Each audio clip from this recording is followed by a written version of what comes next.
Hi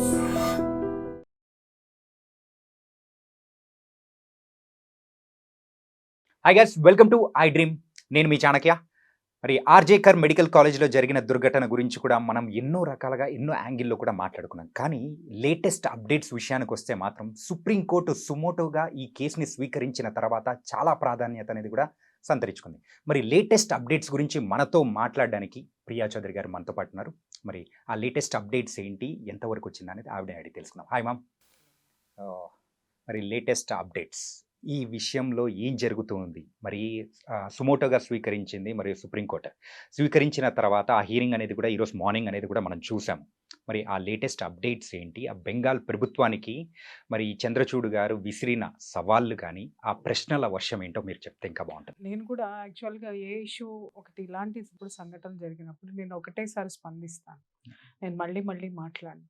కానీ దీని మీద మాట్లాడడానికి కారణం ఏంటంటే, ఆడపిల్లల యొక్క దుస్థితి ఇవాళ బయట మనం చదువుల కోసమని పంపిస్తే ఎంత దయనీయంగా ఉందో ప్రతి ఒక్క పేరెంట్ తెలుసుకోవాలి.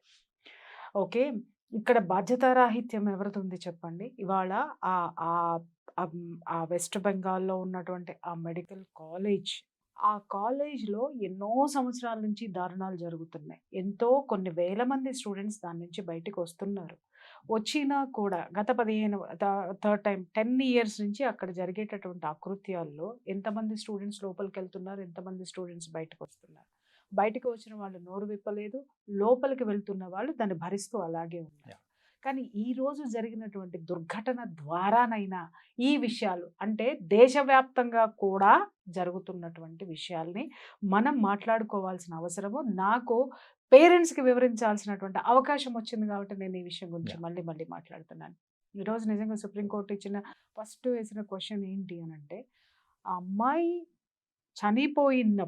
చనిపోయిన తరువాత పోస్ట్ మార్టం అయినటువంటి వెంటనే ఎన్ని గంటలకు? ఈవినింగ్ 8:40కి. నాకు తెలిసి క్రిమేషన్ ఆ టైంలో ఎవరు చేయరండి. 6 తర్వాత అంత్యక్రియలు జరపడం అనేది జరగదు. మహా అయితే మరీ లేట్ అవుతుంది అనుకుంటే ఎక్కడన్నా 7 లోపు కంప్లీట్ చేసేస్తారు. నెంబర్ 1. రెండో విషయం ఏంటి అని అంటే, అనాథ శవాలైతేనే ఆ టైంలో ఎవరు ఉండరు కాబట్టి చేస్తారు. కానీ ఆ అమ్మాయి పేరెంట్స్ అక్కడే ఉన్నారు. వాళ్ళకి కనీసం వాళ్ళకి అమ్మాయిని చూపించేటటువంటి అవకాశం కూడా ఇవ్వలేదు వాళ్ళు, పోలీసులు ఇవ్వలేదు. తర్వాత పేరెంట్స్ అక్కడికి వచ్చిన తర్వాత ఇంకొక క్వశ్చన్ కూడా సుప్రీంకోర్టు వేసింది. 3 గంటలు పేరెంట్స్ని ఎందుకు వెయిట్ చేయించారు అని అడిగింది. ఇది కీలకమైనటువంటి ప్రశ్న. దీనికి సమాధానం చెప్పాల్సినటువంటి అవసరం ఉంది. ప్రతిదానికి అక్కడ ఉన్నటువంటి ద గ్రేట్ కపిల్ సిబాల్ గారు ఒక మాట మాట్లాడుతున్నారు, దీన్ని రాజకీయం చేయకండి అని. రాజకీయ పరంగా నువ్వొచ్చు వాదించడానికి, కానీ ప్రజల తరపు నుంచి, బాధితురాల తరపు నుంచి అక్కడ అత్యున్నత న్యాయస్థానము, దేశంలో ఉన్నటువంటి అత్యున్నత న్యాయస్థానంలో ఉన్నటువంటి ప్రధాన న్యాయమూర్తి కూర్చొని ఉన్నాడు. ప్రతిదానికి ఆయన అదే ఉద్ఘటిస్తున్నాడు. అరే, మేము అన్ని సబ్మిట్ చేసాం కదండి, మీరు దీన్ని రాజకీయం ఎందుకు చేస్తున్నారు అంటే, అక్కడ ఎవడు రాజకీయాలు చేయలా. అక్కడ వాళ్ళు మాట్లాడింది పరిపాలన గురించి, అధికారులను ప్రశ్నిస్తున్నప్పుడు, ముఖ్యమంత్రిని ప్రశ్నిస్తున్నప్పుడు, పరిపాలన మీద ప్రశ్నిస్తున్నప్పుడు రాజకీయం అనేటటువంటి మాట ఇతని నోటి నుంచి ఎందుకు వస్తుంది అనేది నాకు అర్థం కానటువంటి క్వశ్చన్. రెండో విషయం ఏంటి అని అంటే, క్లియర్గా అడిగారు 3 గంటల పాటు ఆ పేరెంట్స్ని ఎందుకు వెయిట్ చేయించారు అంటే, చూడండి, అమ్మాయి మెడిసిన్ చదువుతున్నటువంటి ఒక స్టూడెంట్కి సంబంధించినటువంటి పేరెంట్స్ 3 గంటలు అనాథల్లాగా బయట వెయిట్ చేశారు ఆ అమ్మాయిని చూపించకుండా. నెంబర్ 1. అన్నిటికంటే ముఖ్యం, ఫస్ట్ వేసినటువంటి క్వశ్చన్ ఏంటి అని అంటే, అసలు ఈ అమ్మాయిని ఆత్మహత్యని బయటికి చెప్పింది, వాళ్ళ పేరెంట్స్కి ఫోన్ చేసి ఈ అమ్మాయి సూసైడ్ చేసుకుని చెప్పింది ఎవరు పట్టుకురండి. రెండోది, ప్రిన్సిపల్లో ఆత్మహత్య చేసుకుందనేటటువంటి ఆ యొక్క స్టేట్మెంట్ ఎలా ఇస్తాడు.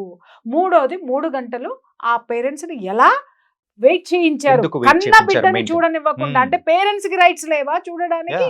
అందులో అడ్డంకిచ్చింది, అడ్డుకున్నది ఎవరు? హాస్పిటల్ యాజమాన్యం. ఎందుకనంటే కోర్టులకైనా ఎవరికైనా ఆ హక్కు లేదు. ఎందుకంటే వాళ్ళకన్నా బిడ్డ, ఘోరం జరిగింది వాళ్ళ బిడ్డకి. వాళ్ళని ముందు ఫస్ట్ అలౌ చేయాల్సింది వాళ్ళని ఎందుకు ఆపేశారు? నెక్స్ట్ వెర్షన్ ఏంటి అని అంటే, రాత్రి 8:45 గంటలకి క్రిమేషన్ చేయాల్సినటువంటి అవసరం ఏముంది? ఇంకొకటి ఏంటంటే, ఇలాంటి కేసుల్లో ఎప్పుడూ కూడాను శవాన్ని కాల్చరు. దాన్ని ప్రిజర్వ్ అన్నా చేస్తారు లేదా సమాధి చేస్తారు. Yeah. ఎందుకు అనంటే అది ఆల్రెడీ హైకోర్టు సుమోటోగా తీసుకొని విచారణలో ఉన్నటువంటి కేసుని అత్యవసరంగా ఎమర్జెన్సీగా అతివేగంగా క్షణాల్లో బూడిద చేసేశారు అనంటే సాక్ష్యాలను బూడిద చేశారు. ఇక్కడ విషయం ఏంటంటే వాళ్ళకి అర్థం కానటువంటి విషయము పాపం తొందరపాటులోనో లేకపోతే ఆ యొక్క డిక్టేటర్షిప్ హోదాలోనో డిక్టేటర్స్ చాలా పెద్ద పెద్ద మిస్టేక్స్ చేస్తారు. Yeah. తెలుసా? వాళ్ళ యొక్క అహంభావంతో అహంకారంతో అధికారాన్ని నిలబెట్టుకోవాలన్నటువంటి అధికారం మీద ఉన్నటువంటి దుగ్ధతోటి చేయకూడని తప్పులల్లా చేసేది డిక్టేటర్సే. అంటే ఏముందిలే అని నిర్లక్ష్యంగా కానియ్యండి అని ఏముంది చెప్పేసి లే అన్నట్టు అని కదా. కాదు ఇక్కడ మేమే కదా, ఆ. ఎవ్వడు మాట్లాడతాడులే, ఉమ్, ఎవ్వడు నేను కదా తోపిక్కడ అనేటటువంటి ఆ యొక్క అధికార మదం అంటారు దాన్ని. Yeah. అధికార కాంక్ష కాదు, అధికార మదం. ఉమ్, అధికార మదంతో చేసినటువంటిది. అడిగేవాడు ఎవ్వడు లేడు అనుకున్నారు, వచ్చారు కదా అడిగేవాళ్ళు. ఫస్ట్ హైకోర్టు వచ్చింది, తర్వాత సుప్రీం సుప్రీం కోర్టు కోర్టు వచ్చింది. ఇంకెవరు కావాలి నీకు అడగడానికి? అయిపోలేదా? ఇంకొకటి ఇక్కడ నిజంగా పేరెంట్స్ ఇవాళ బెక్క చిక్కిపోయి ప్రాణాలు గుప్పెట్లో పెట్టుకుంటున్నారు. ఏంటి అనంటే అరే మా పిల్లలు ఇక్కడ చదువుతున్నారు అనంటే రేపొద్దున మా పిల్లల పరిస్థితి ఏంటి? ఇవాళ ఒక అమ్మాయి అత్యంత దారుణంగా కిరాతకంగా చంపబడితే తప్ప అక్కడున్న పేరెంట్స్ తెలుసుకోలేకపోయారు అక్కడ ఏ దారుణాలు జరుగుతున్నాయో. అక్కడ అసలు జనాలకు ఎవరికి తెలియదు అక్కడ ఏం జరుగుతున్నాయో. అక్కడ జరుగుతున్నాయని తెలిసినా కూడా ఆ కాలేజ్లో సీటు వచ్చినా కూడా అక్కడే చదివించారంటే గతి లేక చదివించారా, లేకపోతే మాకేం కాదు అనేటటువంటి భరోసాతోటి, లేదా ఏదో సామెత ఉంది, నలుగురిలో నారాయణ గుంపులో గుంపులో గోవింద లాగా గోవింద. పిల్లల్ని మీరు కూడా అలాగే ఉండండి, ఏదో ఒకటి చదువుకుని బయటకు వచ్చేసేయండి, చదువుకుని మీరు వైద్యం అయితే చేసేసేయండి, బతుకుంటే వైద్యం చేయండి, లేకపోతే బతకపోతే ఇలాగే మీరు వైద్యం చేయించుకోండి పోండి అని పేరెంట్స్ పంపించారా? ఇక్కడ అర్థం కాని సుప్రీంకోర్టు అడిగినటువంటి కీలకమైనటువంటి విషయంలో ఈ పాయింట్ నాకు అర్థమైంది. పేరెంట్స్ ఎలా వదిలేశారు? ఇన్ని అకృత్యాలు జరుగుతున్నాయి అక్కడని ఎవరికి తెలియదా? ఇదే ఫస్ట్ టైమా? ఆ అమ్మాయి మాట్లాడితేనే వచ్చిందా? ఆ అమ్మాయి ఎన్ని గొంతుకలు ఇలా నులిమేశారు? ఇది చెప్పండి నాకు ఫస్ట్. మనం ఆలోచించాల్సినటువంటి అండ్ ఇంకొకటి ఏంటంటే ఈ ఆర్జేకర్ అంటే ప్రీవియస్ హిస్టరీ అనేది కూడా చూసుకుంటే మనం 2001 నుంచి ఇలాంటి మరణాలు, మిస్టరీ మరణాలు కూడా చాలా వరకు జరిగిన రికార్డ్స్ లో కూడా ఉన్నాయి. 23 సంవత్సరాల నుంచి జరుగుతుంటే జరుగుతున్నాయి.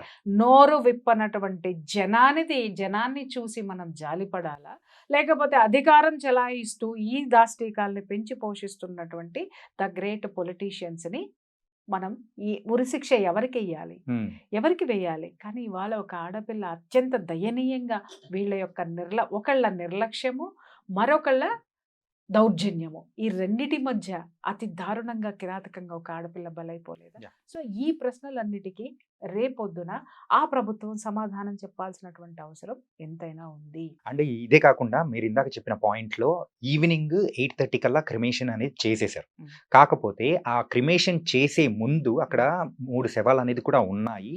సో అంత ఆ. ఎమర్జెన్సీగా చేయాల్సిన అసలు అవసరం ఏముంది అని చెప్పి ఇది అంటే వాళ్ళ డాడ్ చెప్పారు. ఎగ్జాక్ట్లీ సుప్రీంకోర్టు కూడా దాన్ని దాన్ని ఉదహరించింది పాయింట్ కదా. తీసుకున్నారు. అక్కడ 3 శవాలు అక్కడ ఉండగా, అంటే ఆ. ముందర ఆల్రెడీ ఆ టైమింగ్స్ పెట్టి ఉంటారు, అవి పక్కన పెట్టి మరి మా అమ్మాయిది చేసేశారు అని చెప్పేసి అని, అంటే నేను చెప్పాను కదా సాక్ష్యాలను కాల్చి బూడిద చేశారు. కాల్చి బూడిద చేయడానికి ఆ కమిషన్ ఇది దాన్ని వాడుకున్నారు అనమాట. అక్కడ జరిగినటువంటి విషయం అది. అడిగేవాడు ఎవ్వడు లేడు అనుకున్నాడు, ఉమ్, వస్తాడు భగవంతుడికి ఏదో ఒక రూపంలో వస్తాడు. మనం అదే మాట్లాడుకుంటున్నాం. ఉమ్, ఇంకొక విషయం ఏంటంటే ఎఫ్ఐఆర్ ఎప్పుడు నమోదైంది, అసలు ఎప్పుడు నమోదవ్వాలి ఎఫ్ఐఆర్ ఎప్పుడు నమోదు? ఎప్పుడైతే ఆ అమ్మాయి రక్తపు మడుగులో ఉందో ఆ నిమిషానే FIR కంప్లైంట్ అనేది ఎక్కడి నుంచి వెళ్ళాలి? ఆ కాలేజ్ ప్రిన్సిపల్ నుంచి వెళ్ళాలి. ఉమ్, ఓకే, వాడిచ్చిన దిక్కుమాలిన స్టేట్మెంట్ ఏమి ఇచ్చాడు? Suicide Suicide. చేసుకుందని ఇచ్చాడు. అంటే జనాలంతా ఎర్రి పుష్పాల? నాకు అర్థం కాక అడుగుతాను. వాడు చెప్పాల్సింది చెప్పాడు, జనం నమ్మేస్తారు. అంటే ఇలాంటివి ఎన్ని నమ్మించారో ఇన్ని సంవత్సరాలు, 23 సంవత్సరాల నుంచి ఎన్ని వేల మంది, ఎన్ని వందల మంది యొక్క దాష్టీకాలను నమ్మించారో. అక్కడ ఆర్గాన్స్ ట్రాఫికింగ్ జరుగుతుంది అనేది ఒక భయంకరమైనటువంటి వాస్తవం. మరి ఇన్ని జరుగుతుంటే నాకు అర్థం కాలేదు, ఈ సోకాల్డ్ మేధావులందరూ ఎవరన్నా డైట్ గురించి ఎవరన్నా మాట్లాడుతున్నారంటే పుంకాలుగా దిగిపోయి బ్యాచ్లు దిగిపోయి వారాల తరబడి డిస్కషన్లు పెట్టి వాళ్ళ జీవితాలను నాశనం చేసి అవతల వారేస్తారు. లేదా చిన్న గోరంత ఇష్యూ ఎక్కడన్నా చిల్లర విషయాల మీద గంటలు డిస్కషన్స్ పెట్టేటటువంటి మీడియా, డిస్కషన్స్లో మాట్లాడే వాదనలు గెలిపించుకునేటటువంటి సోకాల్డ్ మేధావులకి 23 సంవత్సరాల నుంచి కొంతమంది మేధావులు మాట్లాడతారు, అక్కడెక్కడో ఏదో జరిగితే నేనే కాపాడా, ఇక్కడెక్కడో ఏదో అయితే నేనే కాపాడా, నేనే చేశా అనే మేధావి. ప్రపంచం మొత్తం ఉన్నటువంటి మేధావులు ఎక్కడ ఏ సంఘటన జరిగి విజయవంతమైనా నేనే ఉన్నా, ఎంక్వైరీలో నేనే ఉన్నా, దాన్ని నేనే బయటికి తీసా అని మాట్లాడేవాళ్ళు. ఈ మేధావులందరూ వీటిని ఎందుకు బయటికి తీయలేదు ఇన్ని సంవత్సరాలు అనేది నాకు చాలా పెద్ద ప్రశ్నగా మిగిలిపోయింది. తరువాత ఇంత జరిగినా కూడా ఈ మేధావులు ఎక్కడ ఒక్క మాట మాట్లాడలేదు. ఇప్పుడు మాట్లాడుతున్నారు, ఇన్ని రోజుల తర్వాత మాట్లాడుతున్నారు. ఏమని మనం కూడా ఒకటి వేస్తే పోలేదా అన్నట్టుగా మాట్లాడుతున్నారు. బాధ్యతాయుతమైనటువంటి ఆ యొక్క చర్యలు ఎవరికి ఉన్నాయి? ఎవ్వరికీ లేవు. కాబట్టే ఇవాళ ఇంత నిర్లక్ష్య ధోరణి ఎవరిలో ఉంది? జనంలో ఉంది. ఆ జనంలో ఉన్నటువంటి నిర్లిప్తత, నిర్లక్ష్య ధోరణిని నిజంగా చెప్తున్నాను, ప్రకృతి అస్సలు బేర్ చేయలేదు.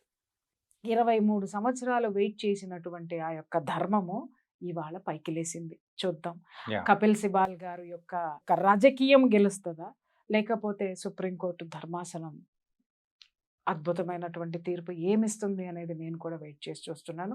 రేపు గురువారానికి తీర్పును వాయిదా వేశారు.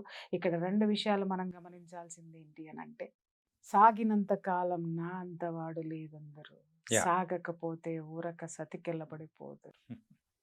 ఓకే, జగమెరిగిన సత్యం. ఇవాళ అన్ని వైపులా అష్టదిగ్బంధంలాగా, అక్కడ చూస్తేనేమో లోకల్గా హైకోర్టు చెక్ పెట్టేసింది, ఇక్కడ చూస్తే సుప్రీంకోర్టు, ఓ పక్క సిబిఐ, సుప్రీంకోర్టు, హైకోర్టు, ఇప్పుడు నేషనల్ టాస్క్ ఫోర్స్ అని చెప్పేసి అని ఇది ముఖ్యంగా మనం డిస్కస్ చేసుకోవాల్సినటువంటి విషయం ఏంటి అని అంటే, నిజంగా నేను చాలా హ్యాపీ ఫీల్ అవుతున్నాను. ఇవాళ డాక్టర్స్, మెడికోస్ అందరూ కూడా, ప్రత్యేకించి ఆడపిల్లలు, ఎందుకంటే మా ఇంట్లో నా ఫ్రెండ్స్ పిల్లలు డాక్టర్స్ ఉన్నారు, మెడికోస్ ఉన్నారు, కాబట్టి ఆ కష్టాలు ఆ బాధలు ఏంటో నేను వింటున్నాను కాబట్టి నాకు తెలుసు. వీళ్ళకి 72 hours ఏకధాటిగా డ్యూటీ అనేది వేసేస్తారు.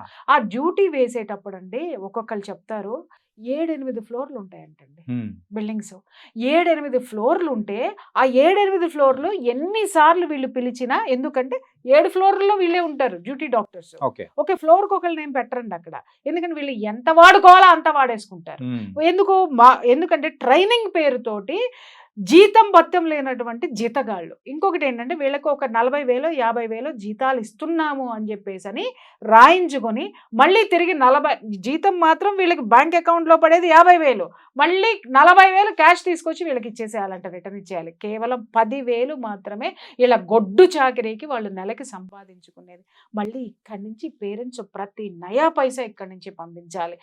రాష్ట్రం దాటినటువంటి ఆడపిల్లలండి, అక్కడ ఉండేటటువంటి రెంట్లు ఎంత ఉంటున్నాయి, వాళ్ళు చదువుకునేటటువంటి పేరెంట్స్కి దూరంగా ఉంటారు, ఒంటరితనంతో ఉంటారు, హాస్టల్స్లో ఉంటారు, హాస్టల్స్లో ఉండలేని వాళ్ళు బయట అపార్ట్మెంట్స్ తీసుకొని ఉంటున్నారు. వాటి రెంట్స్ వీళ్ళకి ఇక్కడ ఏదైనా జరిగిందంటే చెప్పుకోవడానికి పేరెంట్స్కి దూరంగా ఉంటారు. వాళ్ళు చెప్పుకోవాల్సింది ఎవరికి? ఫ్రెండ్స్కి మాత్రం. ఇంకొకటి ఏంటంటే 72 hours 32 hours వేస్తున్నారు అని అంటే, ఇక్కడ ఉద్దేశం ఏంటి? వాళ్ళకి చాలా మంది నేను చెప్పాను కదా, నా ఇంట్లోనూ నా చుట్టుపక్కల ఫ్రెండ్స్ పిల్లలు కూడా ఉన్నారు. వాళ్ళు చెప్పేది ఏంటి అని అంటే, వీళ్ళకి ప్రొఫెసర్స్ ఉంటారు చూసారా, గ్రడ్జ్ అంటండి వీళ్ళ మీద. వాళ్ళ మాట వినకపోతే వీళ్ళని ఇష్టం వచ్చినట్టు ఇలాంటి పనిష్మెంట్లతోటి అతి పైశాచికంగా పనిష్ చేస్తున్నారు. ఇవాళ నిజంగా నేషనల్ టాస్క్ ఫోర్స్ పెట్టడం అనే దానికి ఫస్ట్ హర్షాన్ని వ్యక్తం చేసింది నేను. మనసు ఎంత సంతోషంతో ఉందంటే, NTF నేషనల్ టాస్క్ ఫోర్స్ ఎంత నిజాయితీగా నిబద్ధతగా పనిచేస్తుందో చూడాలి. ఎందుకంటే అందులో మన హైదరాబాద్కి సంబంధించిన ఏఐజీ MD నాగేశ్వర్ రెడ్డి గారు ఉన్నారు, తర్వాత ఇంకొక ఆయన శ్రీనివాస్ గారు ఉన్నారు. సో వీళ్ళు తెలుగు వాళ్ళే, మన పిల్లల్ని, మన ఆడపిల్లలకి సంబంధించి, ఎందుకంటే వీళ్ళకి ప్రైవేట్ హాస్పిటల్స్ ఉన్నాయి, ఒక ఆయన ప్రభుత్వం దాంట్లో చేస్తున్నాడు, ఒక ఆయనకి కార్పొరేట్ హాస్పిటల్ ఉంది. కానీ వీళ్ళు కనీసం ఒక బాధ్యతని, ఇవాళ వీళ్ళ మీద పెట్టినటువంటి బాధ్యత ప్రభుత్వంలో వీళ్ళకి ఇచ్చిన పదవి కాదండి, కొన్ని వేల మంది మెడికోల యొక్క జీవితాలు, ఆడపిల్లల మాన ప్రాణాలు ఇవాళ వాటి యొక్క భద్రత కి సంబంధించినటువంటి అంశం వీళ్ళ చేతుల్లో ఉంది. Yeah. అది వీళ్ళు చాలా గుర్తించి బాధ్యతాయుతంగా చేయాల్సినటువంటి అవసరం అయితే ఈరోజు చాలా ఉంది. నిజంగా వాళ్ళకి పెట్టే టార్చర్లు ఏంటి అని అంటే, వీళ్ళు వాష్రూమ్స్ ఉండవు సరిగ్గా. అవును. ఎంత భయంకరమైన విషయం, డే అండ్ నైట్ అండి. వాళ్ళు డ్యూటీలు చేస్తున్నప్పుడు వాటర్ తాగితే వాష్రూమ్కి ఎక్కడ వెళ్ళాల్సి వస్తుందోనని వీళ్ళు గొంతు మాత్రమే తడుపుకుంటారు తప్ప సఫిషియంట్ మనకి చెప్తారు మళ్ళీ వీళ్ళు రోజుకి ఇన్ని లీటర్ల వాటర్ తాగండి, టైంకి అన్నం తినండి, సన్లైట్కి ఉండండి, ఇంకొకటి ఉండండి. నేను అడుగుతున్నానండి, ఈ మెడికోస్ అందరినీ పాపం అడగండి, సన్లైట్ అంటే ఏంటో వాళ్ళకి తెలిసేమో. ఎందుకంటే డే అండ్ నైట్ డ్యూటీలు వేస్తారు. ఆ తర్వాత డే ఎలా ఉంటుందో నైట్ ఎలా ఉంటుందో తెలియక అలసి సొలసి పడిపోతారు. నేను ఇట్లాగే మా ఫ్రెండ్ వాళ్ళ పాపను అడిగాను అనమాట, ఏమ్మా నీకు అసలు ఎంత చక్కగా ఉండే పిల్ల ఎలా అయిపోయిందో ఏంటి నాన్న అంటే, ఆంటీ అక్కడ ఉన్న వంట మనిషి అతి భయంకరంగా పెడుతుంది మాకు, ఎందుకంటే మన రాష్ట్రం కాదు వేరే రాష్ట్రానికి సంబంధించిన వంటలు అని అంటే, అట్లా కాదు నాన్న, నీకు ఏది ఇష్టమో వచ్చిన తర్వాత చెప్పు, నువ్వు చేయించుకోవచ్చు కదా పనమ్మాయితో అంటే, ఏంటంటే వచ్చిన తర్వాత వాళ్ళతో చెప్పి చేయించుకునేంత ఓపిక మాలో ఉంటుందా? ఎప్పుడు ఈ రూమ్కి వెళ్ళిపోతామా, ఎప్పుడు పడుకునేసేద్దామా, వాళ్ళు అక్కడికి వెళ్ళిన పడుకుని తర్వాత కూడా కంటి మీదకి కునుకు ఇట్లా వాలిపోతూ ఉంటే కళ్ళు ఎప్పుడు మూసేసుకొని పడుకునేద్దామా, కనీసం తినేటటువంటి ఓపిక కూడా వాళ్ళకు ఉండట్లేదు. బలమైనటువంటి ఆహారాలు ఏం తీసుకోవాలో మనకి సజెషన్ ఇస్తారు, కానీ వాళ్ళకి ఆ వెసులుబాటు లేదు, సరైన ఆహారం లేదు, నిద్రలు లేవు, వాళ్ళకి సంబంధించినటువంటి ఆ యొక్క ఫెసిలిటీస్ లేవు. ఆడపిల్లలు వాళ్ళ చిత్రవద ఎవరైనా అనుభవిస్తున్నారంటే మెడికోస్. అండ్ ఫస్ట్ ఇయర్ లో మీరు చెప్పినట్టు ఆ ఫస్ట్ ఇయర్ లో ఉన్నంత నరకం మరి ఎక్కడా ఉండదండి. ఫస్ట్ ఇయర్ నుంచి మొదలు పెడితే వీళ్ళు ఎన్ని సంవత్సరాలు చదువుతారో, ఈ ఫస్ట్ ఇయర్ తర్వాత పీజీ తర్వాత దాంట్లో స్పెషలైజేషన్ తర్వాత సూపర్ స్పెషలైజేషన్, దాని తర్వాత పిహెచ్డీలు, దాని తర్వాత డాక్టరేట్లు, ఏది ఉన్నా వీళ్ళ బతుకు ఇట్లనే గడిచిపోతుంది. చూద్దాము ఈ సంఘటనతోటైనా వీళ్ళకి ఒక మంచి భవిష్యత్తు రావాలని మాత్రం ఆకాంక్షిద్దాం. కానీ ఒక డాక్టర్ గా అయితే నేను ఒక వేరే వాళ్ళతో మాట్లాడినప్పుడు డాక్టర్స్ చెప్తున్నది ఏంటంటే, మా సెక్యూరిటీ పర్పస్ గా ఒక యాక్ట్ అనేది తీసుకొని వస్తే చాలు అని వాళ్ళు అడుగుతున్నారు. ఒక్కటే తప్ప నేను ఏం అడగట్లేదు. అంటే ఇక్కడ రెండు both sides of the coin ఉన్నాయి. Yeah. ఇక్కడ దయచేసి మీరు ఎవరు ఏమనుకోవద్దండి, మాట్లాడుతున్నాను. చాలా గవర్నమెంట్ హాస్పిటల్స్ లో నేనే డాక్టర్స్ ని రిక్వెస్ట్ చేసి ఆ తర్వాత నా వల్ల కాక అరచిన క్షణాలు ఉన్నాయి. ఈ పేషెంట్స్ వస్తూ ఉంటారు, విపరీతంగా ఎమర్జెన్సీ కేసులు వస్తే నిర్లక్ష్యం చేసినటువంటి గవర్నమెంట్ డాక్టర్స్ ఉన్నారు. ప్రైవేట్ హాస్పిటల్స్ లో ఇది జరగదు, ఎందుకంటే వాళ్ళకి డబ్బు కావాలి, అటెన్షన్ కావాలి, అన్ని కావాలి. కానీ ఇక్కడ నిర్లక్ష్యం చేసినటువంటి డాక్టర్స్ ని కూడా నేను చూశాను. కానీ నిబద్ధతగా పనిచేసేటటువంటి డాక్టర్స్ మీద దౌర్జన్యం చేయటాన్ని మాత్రం నేను ఎప్పటికీ ఖండిస్తాను. ఎందుకంటే డాక్టర్ లేకపోతే నీ ప్రాణం ఎక్కడుందయ్యా, డాక్టర్ కాపాడకపోతే మనం లేము. డాక్టర్ ఈజ్ భూమి మీద ఉన్నటువంటి దేవుడితోటి నేను పోలుస్తాను. నేనైతే మాత్రం అందరూ అదే పోలుస్తారు. అటువంటి డాక్టర్స్ని మనం పూజించవలసినటువంటి డాక్టర్స్ కూడా అలా చేయొద్దు పేషెంట్ల పట్ల. అలాగే ఎవరైతే ఉన్నారో వాళ్ళ మీద దౌర్జన్యాలనే మాత్రం నిజంగా బిక్కుబిక్కుమంటూ వాళ్ళ చేతుల్లో ప్రాణాలు గుప్పెట్లో పెట్టుకుని ఉండాల్సినటువంటి పరిస్థితులు, వీటన్నిటి నుంచి బయటకు వచ్చి ఒక మంచి వాతావరణము, ఆరోగ్యకరమైనటువంటి వాతావరణము ఈ ఆరోగ్యశాలల్లో ఉండాలని మాత్రం మనస్ఫూర్తిగా కోరుకుంటున్నాను. నిజంగా thank you so much ma'am. Updates ఎంత క్లియర్గా అండ్ మన తెలుగు ప్రేక్షకులకు కూడా అర్థమయ్యేటట్టు చాలా క్లారిటీగా చెప్పేశారు. Thank you so much. So అది గైస్, మరి అప్డేట్స్ ఏంటో మనకు అర్థమైపోయింది కదా. సుప్రీంకోర్టు ఎన్నో కీలకమైన వ్యాఖ్యలు అనేది కూడా చేసింది, అని దీని హీరింగ్ అనేది కూడా మరి గురువారం రోజు కూడా ఉండబోతుంది. మళ్ళీ మరొక ఇంటర్వ్యూతో మళ్ళీ కలుద్దాం. అంతవరకు take care. This is your Chanakya. See you.